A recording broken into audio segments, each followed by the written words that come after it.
welcome back to the How I Rehab podcast, brought to you by the Sports MAP Network. I'm your host, Nick Kane. Today is our 33rd episode, and we'll be speaking to Stephanie Lazarczuk. Stephanie's doing her PhD in around hamstring tendon and aponeurosis adaptation. And we'll call this one, I guess, a little bit of a research review in today's podcast. We'll be talking to Stephanie mainly, who's done plenty of research, but a most recent paper where she was the lead author, and that was on the Biceps, Femoris, long head muscle and aponeurotic geometry in males with and without a history of hamstring strain. Plenty of other great authors within that paper, from the likes of Ryan Timmers to Shield and Dave Opar. So it's a really interesting paper, and I guess it's maybe kicking off a space that we haven't read or researched too much around. So we'll be breaking that down with Stephanie, who delivers, I guess, some reasons behind changes within the aponeurotic to muscle ratio that she talks to, and some methods around training for adaptation when it comes to aponeurotic injuries. So it's a nice one to reflect back to our podcast earlier with Scotty Hume, who also talks to some aponeurotic changes within hamstring muscles. So watch this space, plenty coming in around this area and something to be wary of when we are rehabbing. So interesting chat with Steph, and we hope you guys enjoy it. Listening across any of your, podcast applications, as well as now featuring on YouTube. So for those that like to watch the podcast and interact, please do so at the Sports MAP YouTube page. A quick reminder about a couple of really big and fantastic events we have coming up. It links in nicely with today's topic around biceps femoris injuries. We have our Mastering Soft Tissue Rehabilitation course in the UK, June 22nd, 23rd, held at the fantastic facilities of the University of Wolverhampton. And that's featuring some really key people around the British athletic papers that came out a couple of years ago around hamstring and soft tissue rehabilitation, with the likes of Shane Kelly, who's now at the Royal Ballet, and he'll be talking to calf injuries. Steve McClare, who's now working at Red Bull, but he'll be talking to rec fem injuries. Ben McDonald, who's now at the EPL club Wolverhampton, he'll talk to hamstrings. We have the great Seth O'Neill talking to calf injuries and the Achilles complex injuries, and Rowena Johnson on imaging across the spectrum of our soft tissues. That'll be a really practical-based course, so we'll be having workshops in there around both assessment and rehabilitation. It'll be pitched to a high level. I mean, we've got people attending who could clearly be talking there, from guys who rehab at Chelsea Football Club to West Ham to a number of others. So, I mean, the people in the audience are going to be as good quality as the people presenting, so that's just going to really keep, I guess, the content really high and discussions at a fantastic level. So really looking forward to that. There's 11 places left remaining for that event only. And then later in the year, we are in Los Angeles for the How I Rehab of the lower limb.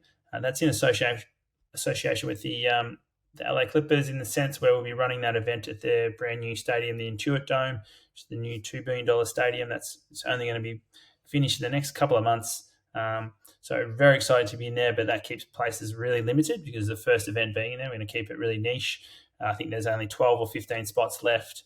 We've got Brian Heiderscheit talking to hamstrings, Seth O'Neill again, Rich Willey talking to navicular and anterior tibial cortex injuries, Eric Gieser on Liz Frank, decision-making with surgery, and Susan Sigweed around ACL rehabilitation and biomechanical changes around different time points. Likely to add one more presenter to that mix. I'm really excited to get to LA for that event. It's going to be fantastic, amazing facility, and some really quality presenters. So, can't wait for that one, and also can't wait for a new announcement coming towards what's coming in Melbourne with our next conference in February and next year, and that will be released in the coming weeks, as well as one new event for later in the year in the UK. And don't forget about the Sports MAP Masterclass platform that is bringing a brand new interactive and practical video every single month. The videos are punchy, 60 to 90 minutes in length, and highly practical with some of the world's best clinicians. So some of the guys I just mentioned there are featuring the likes with, Seth O'Neill's masterclass is coming soon. We've just had Eamon Dallahunt on chronic ankle instability come out. Sue Mays features heavily in our masterclass program, along with some experts such as Peter Maliaris, Matt Konopinski on knee injuries, Hamish McCauley on shoulder instabilities, and coming forward, we've got the likes of Tim McGrath to Colin Griffin on Achilles tendons.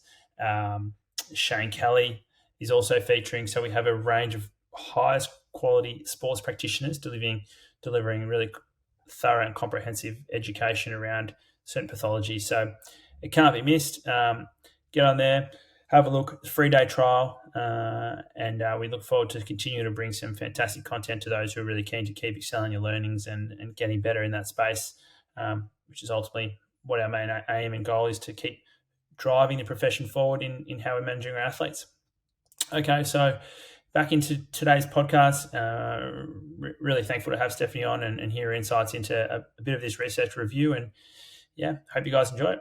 Thanks for joining us, Stephanie.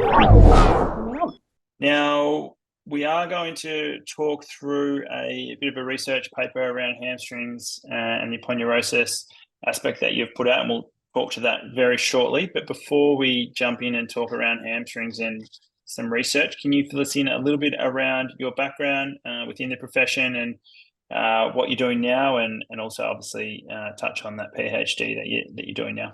So in the UK, I am what is known as a graduate sport rehabilitator. So we deal with predominantly musculoskeletal injuries. So the North American equivalent would be an athletic trainer, but over in Oz, we're probably closer to an exercise physiologist. So that's my background, or my main background. I've worked across a variety of different sports, so football or soccer, cricket, ice hockey, rugby, as well as a rehab instructor for the military previously in the UK, and then have moved a little bit closer to the academia side, including the research aspect, to do a PhD through Griffith University up on the Gold Coast. Beautiful. And obviously you've been recently in Melbourne, correct, in working through your research, and have now moved back to the UK? So Gold Coast rather than Melbourne. There's obviously some connections down to the Melbourne guys through this sprint group. But yeah, predominantly been a little bit further north. But yeah, have just moved back to the UK as well, yeah. Yeah, a bit more weather that's more conducive to people coming from the UK that they like the most around Australia. So you were the lead author on the paper, as I mentioned, which was the Biceps Femoris long head muscle and aponeurosis geometry in athletes or patients with and without history of hamstring strain. It was a really interesting paper, looking, and I guess from someone working in the clinical land, it sort of opens up some doors around potentially some added components to detailing risk factors within our athletes. But can you tell us a little bit more about this study and why you decided to investigate this topic? Yeah, so I'll give you the general spiel for the PhD as well with this, which was, I was at a conference in the UK, and a fairly esteemed author and practitioner in our space stood up and was asking a question or making some comments around the idea that we've made the hamstrings more susceptible to injury because we've, made people stronger, we've made people faster, and that has an impact on the tendon structures. And I was like, okay, but how does it have an impact on the tendon structures? Like, where's the evidence that describes what happens to them under the sort of remit of injury, but also under training as well? Because, it's not like we've taken the muscle out, worked it independently and put it back in. The tendon has obviously had some loading or deloading potentially in the case of injury. So how does it adapt? And no one could really directly answer that question with a specific aim on the hamstrings. So we started to go down this PhD route and plan some of these studies out from there. With this study particularly, we wanted to really just try and identify what are maybe some of the potential changes that you see. Change isn't necessarily the perfect word for this study because it's cross-sectional in nature. So we're only looking at one point in time. But we know that we have these changes in muscle post-injury, where we've got things like decreased fascicle length potentially, or you have atrophy of the muscle. There's a whole bunch of different functional deficits that we see, decreased strength or voluntary activation, things that can be trained and that people do tend to recover. But there was sort of fairly minimal information out there about the aponeurosis specifically. And given that muscle tendon junction is often implicated in the injury itself, we wanted to try and delve into that a little bit more. I think in your episode with Scott Hulme as well, that you guys were also discussing some of these modeling studies that existed, which described the idea that if you have a narrower aponeurosis with a relatively wider muscle, that might increase some of the strain that's experienced at that musculotendinous junction as well. So that's kind of where the idea of the geometry of the aponeurosis potentially being a risk factor originated from. And so, yeah, we just wanted to try and identify whether there were particular differences between those previously injured athletes, those previously injured limbs as well, versus that healthy population. Okay, so it's a really interesting space. To sort of break things down initially, can you talk to us around what the ratio actually means? And within the paper, that's you're talking around the aponeurosis to muscle ratio, and structure-wise, what's that indicate? Yeah, so with this ratio in this paper, we're looking at muscle volume versus aponeurosis volume. And I think sometimes we get a little bit confused about what does a larger ratio mean? What does a smaller ratio mean? If we ignore muscle and tendon tissues completely for a second and just think of it like a cube, just a little box sitting in front of you. If you have one that is 10 centimeters cubed in its total volume, and you've got one next to it that is 2 centimeters cubed in its total volume, that's a 5-to-1 ratio, right? If you then keep that first one the same size, it's still the 10 centimeters, but you increase the size of the second one, you decrease the ratio. It becomes a 2-to-1 ratio because you've gone from a 2 centimeter box to a 5 centimeter cubed box. And now we're starting to decrease that ratio, but it's being driven by the fact that the second box is increasing in its size, I should say.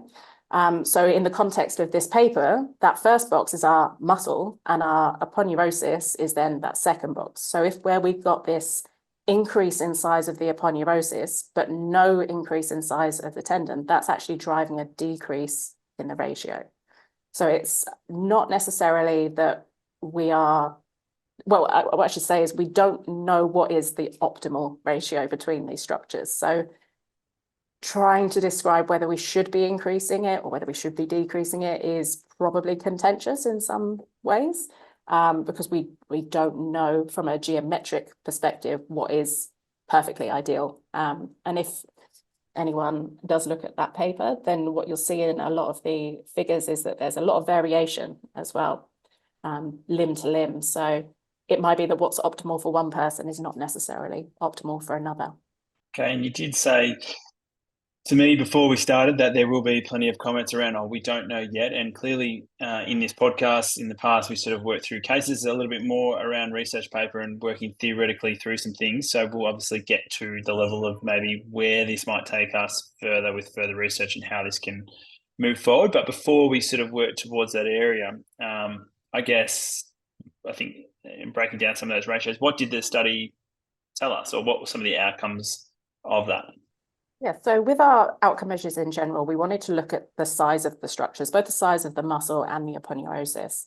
So like I said, some previous work, and I'm sure people have seen it within their own caseloads as well, that you can sometimes get muscle atrophy, either within the one side or potentially if you deload the whole human being, both sides in comparison to where they were. And sometimes that's something that people often chase. So we looked at both muscle rather than just focusing on the one tissue. We covered both of those. So we had different measures of that, including average cross-sectional area. We also looked at volume. We looked at the length of the tissues as well, with the idea that that could be important if you're seeing some element of retraction. That can change some of these other measures as well. And we also looked at the interface area, so the direct contact surface area of that musculotendinous junction, that direct contact between muscle and aponeurosis. And ultimately, what we found was that there were no major differences in muscle size between either the uninjured limb and the injured limb of that previous hamstring strain individual, and in comparison to healthy tissue. So we could completely rule out the idea that we're seeing significant muscle atrophy in the population that we had. But what we did find was that the volume of the aponeurosis, and this is all just in biceps fem long head, that volume was increased in comparison to a healthy cohort. So there was no difference between the injured or no significant difference between the injured and uninjured limbs of the individual. But when you compared them to somebody that had never sustained a hamstring strain injury, we saw increased aponeurosis volumes. So that was one of our key outcome measures. And then obviously this increase in aponeurosis volume, as we were sort of just alluding to, then decreases the ratio that you see of the tissues. And when you then link that back to the idea of those modeling studies where a narrower aponeurosis was potentially more problematic in terms of the strain experienced by the muscle fibers, there's potential if we have a larger aponeurosis, maybe that could decrease some of that strain or try and mitigate it in some way. How much it does is very much up for debate. Okay, and we will sort of work towards some aspects in, I guess, how we think that might apply to us clinically and what we can take away from that. But would it be fair to say that the increase in aponeurosis volume, is that going to be, and I know you talked through it in the paper, a result potentially of post-injury and the rehabilitation? Or I guess, it does talk to the scar tissue formation that might come from an injury? Or do we think that maybe that is potentially pre-existing and played a role in the athlete prior to injury? All of the above could be options. And this is obviously a limitation of the study design where we've looked at these individuals at one point in time. We don't necessarily know whether anything was pre-existing or is a direct reflection. And there are some other papers that have examined sort of the time course, which we can chat about shortly. But yeah, those are all possibilities. So the idea that having this slightly smaller ratio based on those modeling studies could be useful. If we think about that and what we're seeing between the limbs, obviously, because we don't have a difference between the previously injured limb and the uninjured limb, we might start to be inclined to think that it is pre-existing, because you wouldn't necessarily, if it was a factor of somebody laying down scar tissue, you wouldn't expect them to also lay down additional tissue in the opposite limb. So you would potentially expect, if it was just purely scarring, that you see an increase in volume in that injured limb, but not elsewhere. And there was a paper by Sam Filippo and team, I think they did it out in the States, if I remember correctly. I could be wrong on that one. It's probably irrelevant for the actual content of the study itself. But what they demonstrated was when they compared those sites, those previously injured sites, with the same level on the opposite limb, that there was thickening of that tendon tissue. And that's where they were seeing the increase in volume coming from. Now, we didn't know exactly where in the previous injury, like at what level. Is it 10% down the length of the aponeurosis? Is it 30% down? We didn't have that information. So we couldn't look at that, which is why we've looked at total volume in itself. So it could be that that is a pre-existing issue, or not issue, but pre-existing in itself.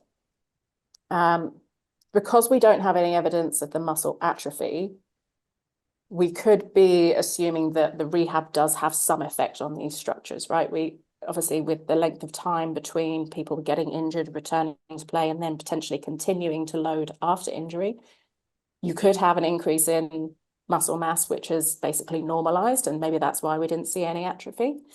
It could be as well that that rehab has had an increase in terms of the size of structures from a tendon perspective and from an aponeurosis perspective, because we do know that tendons can change their geometry with loading. But which one it is, we don't necessarily have a good indication of. And whether, if we have this increase in aponeurosis volume and we have an increase in muscle volume, we would probably have to assume that the aponeurosis is changing faster than the muscle tissue, which we know is also probably not the case based on what we know about tendon remodeling and muscle remodeling with loading. So again, unfortunately, it's one of those questions where we're going to answer with, we don't actually know the direct answer, but these are all the possibilities that people could go on to actually look at and try and differentiate out. Okay, so yeah, one to watch this space. Within the paper, there is a line that, and before I get to the clinical stuff, this is a little bit of the fine tuning, I guess, but it mentions targeted interventions are known to alter the geometry of the biceps femoris long head, but no study has examined concurrent adaptations in hamstring tendons or aponeurosis. Are you able to break it down for us what the paper is referring to by concurrent adaptations in the hamstring tendons or aponeurosis. Is this based around interventions that can target one or the other? And if so, what are your thoughts on this? So where we've used concurrent, we're literally just meaning at the same time. So with all of the papers that you have in existence, particularly in terms of the training interventions, we've got obviously a wealth that describe what happens to the hamstring muscles when you load them, but we don't have any that tell you what happens to the hamstring muscles and the tendon tissue at the same time. So concurrent is just purely about that point in time. In terms of, though, interventions trying to seek adaptation in one versus the other, I guess I kind of alluded to it a little bit earlier, where you'd be hard pressed to find one that changes tendon but doesn't change muscle. You might be able to create some adaptation that biases for muscle, but specifically being able to target one tissue without another when they're directly attached to each other seems fairly improbable. Exactly how that comes about, though, we don't necessarily know, right? So we released a systematic review a couple of years ago now, which we demonstrated that in order to create tendon adaptation, you needed high strain. So when I'm saying strain, I'm talking about mechanical strain, which is just literally a percentage of how much it has deformed. So it's original length, and it's the length that you measure it at once you've done a muscle contraction of some type. So these high strain interventions tended to increase the stiffness more, tended to increase the modulus more, had less of an effect on cross-sectional area. So that geometric property that we're obviously thinking a little bit more about in this particular paper. But if you have a high strain intervention, there's a number of things that feed into that. But in general, those papers included like high external loads. So in terms of a 1 rep max or a maximal voluntary isometric contraction. And so you're probably, in terms of your programming, closer towards the maximal strength end. But we know that we can obviously induce muscular hypertrophy using lower external loads than that. So it might be that you can drive more of a geometric change in the muscle without driving geometric change in the tendon by using lower external loads. But as you get further up towards the tendon adaptation end, you're probably going to also have an effect on the muscle tissue as well.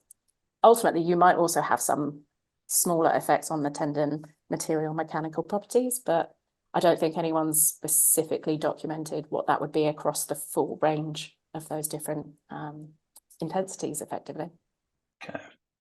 All right. I think we'll come back to some aspects similar to what you're talking around there shortly in the podcast. But I guess we're still within the study and appreciating the variation in the MRI dates within the study. Did you see greater changes and thickening to the aponeurosis in those with later MRIs versus early when it may not have occurred yet? And I guess here you're talking to like remodeling phases, I guess. Yeah. So we didn't see any clear differences. I think we'd probably be underpowered to detect that change as well. But I mean, there's a couple of things to point out there. There obviously is a range of times from injury to MRI in this study. So the range spans from 2 months all the way through to 2 years. But the median time to MRI was 5 months. So, you know, most of our participants were around that kind of that time frame, basically. And so realistically, in 5 months, you'd probably expect remodeling to be well underway by that point. Even at 2 months, you're probably expecting it to have gone through scar formation and be into maybe the earlier stages of remodeling as well. And obviously, some people would have completed remodeling. If you're at 2 years, you should be done by then. If you're not, there's probably a whole heap of other things you want to worry about than your hamstrings. As I sort of mentioned before, there is a paper, that Sanfilippo paper, did look at the size of structures at the point of return to play and then 6 months later. And what they showed was that there were decreases in aponeurosis size and muscle size, but they also noted that the amount of edema that they'd seen on the MRIs at the point of return to play had reduced. So it could well be that the actual volume of those tissues is decreasing because you're clearing out some of that edema. So that's one element. like I said, they did also find this thickening at the previous site of injury in terms of aponeurosis size as well. So there is that to consider. But what I would probably expect as well, just from other sort of tissue healing, not specifically related to our study, is that obviously when you're laying down that scar tissue and it's maybe slightly messier, and then as you get into those remodeling processes, you probably wouldn't expect it to continue to expand.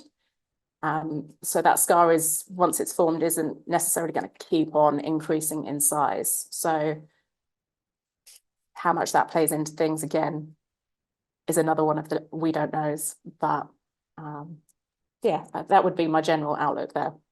Okay, so I guess we touched on earlier around that the outcome of the study really found an increase in the aponeurosis size or volume, and I guess the reason for that is a little bit unknown, and whether that was related to, I guess, the post-injury rehabilitation adaptation or pre-existing, etc., which you answered really well.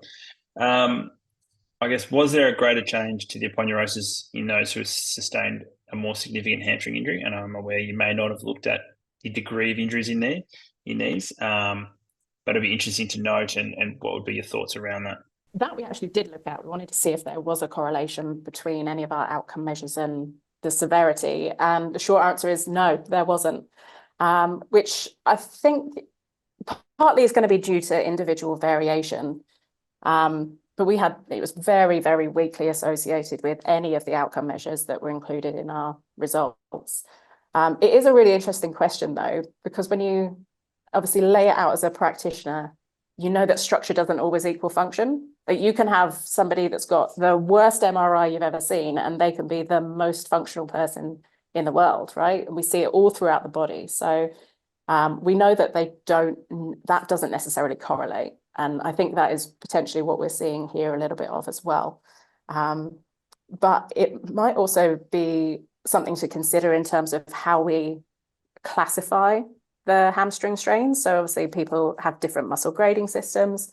And over on Twitter, or X, the other week, just recently, Carlos Pedre also was talking about this with the limitations of things like the BAMIC, so the British Athletics Muscle Injury Classification, where obviously it gives you a brilliant structure to work by, and obviously a lot of us do use it and make reference to it, but there's a lot of nuance that is also required when we're thinking about these injuries.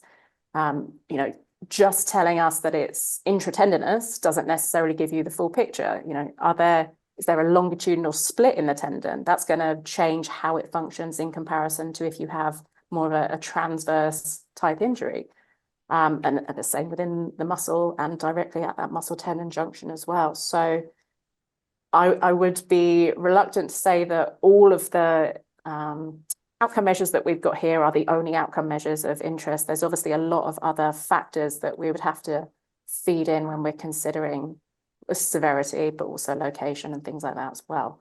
Yeah, and I think, I've followed some of Carlos' work, and I think it's almost as if you need some subscales off the British Athletic Injury Classification System to nail down some of these.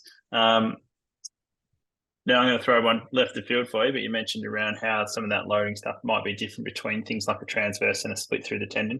Can you comment further on that for us around what that might mean if I had an athlete with a tendon split or a transverse strain injury, and how that might function differently, and that might guide us a little bit how we may guide some of our rehab?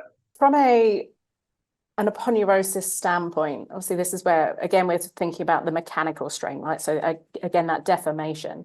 And often we only think about it in that longitudinal manner, like along the length and the direction of that muscle tendon unit.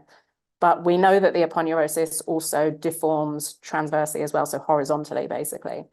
And it has to maintain its volume. Like, you can't instantaneously, at least, increase the volume of muscle or aponeurosis tissue. So if you're lengthening the tissue along that line of the muscle tendon unit, then the aponeurosis has to decrease its width because it's got to maintain that volume. Whereas if you're shortening the muscle and therefore probably shortening the aponeurosis, it's also probably going to get wider. So if you do have something like a longitudinal split and you increase the transverse strain by contracting that muscle, there's potential to gap that structure a little bit. How much that happens is probably going to be dictated by things like the actual intensity or the strength of that contraction, how long the split is, like where it is, whether it's directly at that muscle tendon junction. So again, I think that's probably one of those I don't knows, where often we say, oh, well, if we don't change the length of the muscle tendon unit by doing something like an isometric contraction, it'll be fine because we're not changing the length of anything. But that semi-ignores some of the fundamentals of how muscle tendon units actually work. So your muscle always wants to shorten because that's where it's starting to get an increased number of those cross-bridging. If you think back to like physiology 101, like actin and myosin and all that kind of stuff that people have to drag back out, it's going to want to shorten. And like I said, if that muscle does shorten, the aponeurosis is going to shorten with it. But that doesn't mean that the free tendon, so the tendon portion that doesn't have any muscle attachment, just stays the same length because it's directly attached to that aponeurosis. So if the aponeurosis shortens lengthways, the free tendon has to lengthen. So you do still have change in those structures within the NTU without changing the overall length of it. So I think we maybe have to bear that in mind a little bit when we're sort of discussing some of that loading and trying to be choosy. And again, there's so much we don't know, particularly about the aponeuroses within the hamstrings. And again, I think Scott talked about it in the episode, but it's definitely in his preprint that people can have a look at, where he discusses that different muscle tendon units and their aponeuroses work in slightly different ways. So we can't just go for a blanket, let's apply this to everything and it'll be fine. You know, even within the hamstrings, we know they work in slightly different ways, right? You've got semitendinosis, which has quite long fascicles, almost sort of relatively vertical muscle fibers, which can contract really quickly, as opposed to biceps fem long head, which is much more pinnate, which maybe has a bit more power behind it. So to assume that the aponeurosis then always works the same between them might be something that is potentially flawed. But ultimately, we need to work out how to look at, and soon. Lovely. And I guess for those that don't know, you're referencing Scott Hume's podcast that we did with him a couple of episodes back, so you can find that on the Sports MAP podcast, which is now called the How I Rehab podcast. Now, I guess clearly, like within the paper, I guess, how much more common are injuries to the proximal aponeurosis, and I'm gathering more so than the distal tendon aspect. Why do you think it's so skewed this way? Yeah, so I had a little scout around for this to try and dig out some of the epidemiology stats behind this. And there was a paper from Shamji, and I think it was 2021 or 2022. And they were using the Banff scale again, so they'd obviously broken things down. Yes, you do tend to see more injuries happening up around the proximal aponeurosis, but we definitely can't ignore the distal aponeurosis. So I think some of it is possibly classification based, but where they had their 2C injuries, so sort of moderate severity, but intratendinous, in that cohort, they had 10 in total in that category, and 6 of those were in at the distal third of the muscle. So we're not necessarily talking aponeurosis at that point. But, you know, typically we always think, well, if it's proximal aponeurosis, it must also be proximal in the muscle. And that's not necessarily always the case. But of that 10 that they had, 5 of those were at that distal T junction. So the T junction is basically the join between the biceps fem long head and the short head. So you can probably imagine where in the thigh that kind of region is. And so in that category, let me try that again. In that category, 50% of them are happening at the distal aponeurosis. And we also know, partly from that paper, but from some other bits and pieces as well, that it's reasonably common that those injuries can get aggravated during the rehab process. So if you're going to have a flare up, it could be in that region. And that the distal aponeuroses are more likely to reoccur. So I guess part of the question is, with the hamstring reoccurrences that we do see, how many of them are proximal aponeurosis versus distal aponeurosis? And And again, we can talk about the geometry a little bit. They look different. The size of the distal aponeurosis for biceps fem, because it has this join of the two heads, is actually larger than the proximal one. So is there something in that that means that you're more likely to, or you have maybe a weaker area based off things like geometry, probably based off material mechanical properties as well, but in that proximal region? Is that why they fail first and you end up with these sort of 1s, 2s, BC kind of injuries? I don't know. This is all hypothesis. It's all just thinking out loud, but it could be. But there's nothing to say at the moment that it isn't. So again, that's something to consider there. But if we've got these C-type injuries, I think identifying whether it is proximal or distal is going to be quite important for your management if you know that one is potentially more irritable than the other. Might try and break that down a little bit. Now, the T-junctions referred to, we also had a podcast with Fergal Kieran a number of episodes back talking around T-junctions, and there's a really good article that he wrote for us. But I guess there you're suggesting, so the injuries that involve the distal component were shown to have greater risk of recurrence, and that may be related, theoretically, to the fact that the aponeurosis muscle ratio would be lower in that region. I don't know if it was specifically related to the ratio. I think the difference between your proximal and your distal aponeuroses is that obviously in the distal portion, you're also having to account for the fact that biceps fem short head is contributing to the action. And so now you've got pull from your long head, from the proximal end, if you've got movement happening up around the hip. But if you also have some simultaneous knee activity, then, you know, it's then potentially being worked from both ends, kind of, if that makes sense. Whereas your proximal aponeurosis, you've got biceps fem long head, and then at the most proximal region, you've also got some semitendinosus fibers that attach into that as well. So I think there's going to be an element of the interplay between the different hamstrings as to what is being directly loaded. Again, how much of a contribution that has, your guess is as good as mine at this stage. I don't have any further insight for you on that one. I've got no numbers to offer you on that front, I'm afraid, Nick. No, that's fine. That was probably gone down a little rabbit hole there that I might have misinterpreted a couple of things you said, but I think we've cleaned that up lovely. So sticking with, I guess, where we're moving towards, I guess, theoretically from a training point of view and how this might guide us in future, I guess, is there scope would you envision this at some point in time being something clinicians would be able to use from, whether we call it a screening method? So let's say the fascicle length is something that's been published and has been used around, I guess, short and long and a risk factor. Where do we need to go with this moving forward, where it may in future be used in a similar setting? Yeah, so there's a couple of things to consider around that. The first is that aponeuroses and taking measurements of aponeuroses is quite difficult in the hamstrings from ultrasound because it's such a thin structure and you've got so much tissue on top of it. When you use traditional ultrasound, you can't necessarily always get the definition. So it's quite difficult to do that, which is why MRI is typically favored for visualizing it. But then obviously there's a cost associated with that. Not everybody's going to have an MRI for you to have a look at.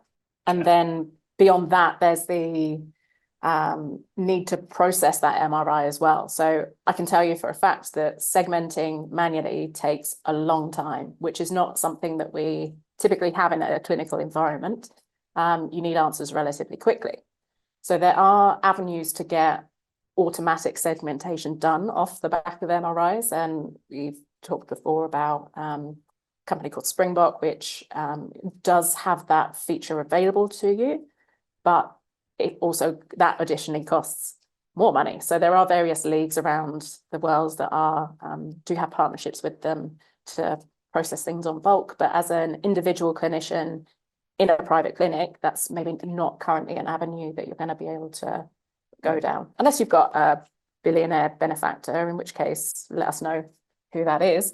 But But yeah, we also don't know if it is a direct risk factor as well. You know, we've got these ideas based off these modeling studies and people proposing that it could have impact, and like from a purely sort of materials science and physics perspective, like, yeah, that makes sense, but we haven't proven that it is a risk factor. There are no prospective studies that include tendons size or shape in any way, shape or form. It's an interesting choice of words. But to actually determine that we should care about this. So I guess from the perspective of this paper, we're kind of going, well, there is something different about this, but is it important? That's going to have to be something that gets followed up on. So at the moment, we probably can't directly drag and drop into clinical practice. So yeah, which is probably not necessarily what everybody wants to hear right now. So there's nothing tangible for you to be like, no, just measure this thing and we're done. Yeah, no, for sure. We know there's obviously plenty more to work through, but I think the next question or two probably fall back on a similar answer, but I might just get your insights, just your thoughts generally around that anyway. So we're seeing that maybe that adaptation is almost a result to then hopefully offset further risk of injury because of a lower ratio, rather than increase that strain. Potentially, if we are purely considering geometry and you've got a larger force transmitting structure relative to your force producing structure, then it could reduce some of the strain. Obviously, what we're also doing here is just spectacularly ignoring all of the material and mechanical properties that are associated with these structures as well. So, you know, it could, and again, we've got no evidence for this based off the way that we've done this, but this is another one of those possibilities that we were talking about earlier, that if you have a slightly worse quality tissue, you need more of it in order to transmit the same amount of force than if you have, you know, like you're thinking about the different types of collagen and stuff, right? And we've seen this in other areas, you know, tendinopathies, where you've got this sort of dysregulation of the tissue and the tendon itself grows partly because of water content, but also it's trying to add more tissue to absorb some of that force. So that's another one of those where it's like, okay, well, if it's larger, is it larger because the tissue quality is worse? Or, you know, because that would have an impact on the amount of strain that's experienced and the amount of stress that's going through the structure as well. So that's unfortunately another one of our unknowns. So geometry wise, if we just ignore everything else, then a larger tendon is probably more use. But that assumes a lot of different things along the way. Perfect. Now, that's answered really well, and I think probably, you know, brings us back to probably where we sit in this, in the sense of like one trying to sort of pull some answers from something very early in the piece, but again, asking around almost your opinion more than what the research is, and I guess the final question around how it might apply. And you did touch on it earlier around looking at sort of isometrics and different ranges of exercise load and volume for different aponeurosis or tendon adaptations. What are your thoughts on isometrics for aponeurotic injuries? So, and I know some will say it's something that would be beneficial, and others may go against that. How would you use, and when would you use, and in what positions, and, you know, I guess when not to, if you would think that's probably not the best approach? Yeah, so I'm going to start by saying I have no strong feelings about any contraction mode for anything, because it's all dictated by what stimulus you're trying to achieve. So irrespective of whether it's tendon or muscle that we're looking at. And yeah, obviously I mentioned earlier about the idea that just because you don't have that change in whole muscle tendon unit length doesn't mean that you're not changing the length of the structures within it. And so I think this is where, like I said, knowing exactly where that injury has occurred and how much of each of those structures are involved and whether you've got any additional muscles is all going to factor into this, as to whether you're trying to get more intensity through or choose specific types. we know, like I said, we know that if you contract the muscle, the aponeurosis is also going to change shape because the two things are directly attached. So if we had some of that more transverse strain and we've got that longitudinal split, then that might be something that you want to consider. I don't think it's going to particularly matter which contraction type you choose with that, because the muscle is always going to have to contract. So there will always be some transverse strain there. I would say that you probably need to consider the amount of force and the amount of intensity that's behind those contractions, though, for an isometric. We know that there's, at least the first portion, this is going back again to like physiology and stress strain curves and deformation and all those things that people have tried to ignore since they were at uni. But we know that there's a relatively linear relationship between force and deformation, at least in the early stages when you're ramping up. And so if you're concerned about how much deformation of an injured structure there is going to be, you're probably going to be shifting down to that end of the like less intense contractions. It's maybe if you've got a shorter timescale in which you're trying to return somebody, that's obviously potentially not going to be always feasible if you're trying to get some of that higher stimulus in there early. But if you have the time available to you to elongate this process so that you get further down the healing timescales, then that's probably also preferable. Because I think we are all probably fairly happy with the idea that we return people at the level of sort of functional recovery, but not necessarily always structural recovery. And there's debates as well around how much that matters. But if you've chosen that your goal is to try and get as close to structural recovery as possible, you're going to have to elongate this process for tendons because they just don't have the same tissue turnover rates as for muscles. So you might have a more staged approach as opposed to jumping up particularly. It's a lot of supposition around that. And obviously isometrics are a hot topic at the moment as well. So there are some studies that we've got planned for that in the future. So hopefully over the next couple of years, we might catch up to some of the practice on that side of things. Okay, well, that actually leads into my next question around, I guess, what's next from the research standpoint in this space that we can keep a lookout for. Yeah, so we currently have a paper under review that has, it's on the process, should we say, which looks at the effect of relatively short-term loading on those concurrent, so again, those simultaneous changes in hamstring and muscle. No, let's try that again. Hamstring, muscle, and tendon, so both aponeurosis and the free tendon adaptation. So that should be, I'm hoping, available this year. We're only in April at the moment recording this, so over the next few months that should come available. We also have some preliminary data in terms of highly trained sprint and horizontal jumps athletes, so people that have habitually exposed themselves to resistance training and also sprinting and sprinting fast as well, and how that maybe causes some adaptations for these structures as well. So how they look in comparison to just your recreationally active weekend warrior. So that should be floating around in the research ether at some point as well. Like I said, along the way, we've ignored material mechanical properties, so we've got to start working on that. There's some hurdles that we just need to get over with that so that we can then actually start to try and quantify the amount of longitudinal and transverse strain that we see in some of these commonly used exercises, so that that will actually give a bit more of a rationale to what we're doing. And then various other bits and pieces that are not related to hamstrings and aponeurosis in any way, shape or form. But yeah. Okay, well, some exciting aspects, and I think you would find some of the questions that are covered there or delved into a little bit is clearly some areas that you guys are sort of looking to tease out further, which is going to be really great and no doubt help progress how we sort of manage or maybe even prevent some hamstring injuries moving forward.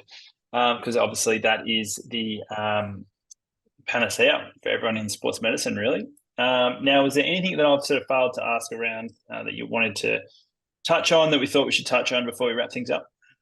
Yeah, there's so many unknowns that we've just got to progressively chip away at them and figure out how much impact this actually has in that whole multifactorial context of your hamstring strains. Hopefully we'll get there. I like it. And yeah, I like it. I think it's a different type of podcast than some of the other ones we've done. It's probably breaking things down and going a little bit to a deeper level and theoretically looking at a couple of things that, may or may not apply moving forward, but it's important to sort of keep our eyes out and ears out for developments in the space to, I guess, improve what we're doing. So it's really valuable to have you on. Thank you for your time. Appreciate you getting on board, and we're looking forward to seeing any further work coming out in the years to come. Thank you. Thanks, Steph. Thanks for joining us.